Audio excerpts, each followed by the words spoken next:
بسم اللہ الرحمن الرحیم۔ کان کھول کر سنو، اس سرزمین پر علماء پر جو بھی حملہ کرنے کا ارادہ کرے گا، سلیمان شاہ کا بیٹا ارطغرل ان پر جلاد بن کر برسے گا۔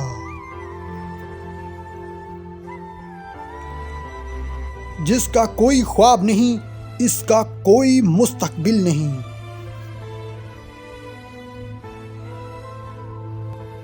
اپنوں کی طرف سے دھوکہ انسان کو ٹکڑے ٹکڑے کر دیتا ہے۔ ہو سکتا ہے دنیا میں منافق بازی لے جائے، لیکن آخرت سچے لوگوں کی کامیابی کا دن ہے۔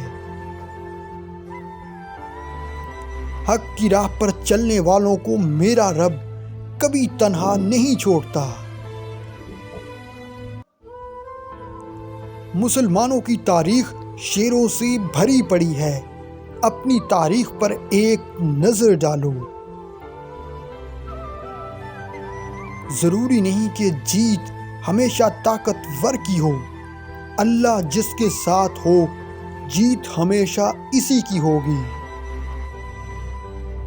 مسلمانوں کے دو ہی شوق ہوتے ہیں، جب اذان ہو جائے تو مسجد کی طرف دوڑنا، اور جب جنگ کا اعلان ہو جائے تو میدان جہاد کی طرف دوڑنا۔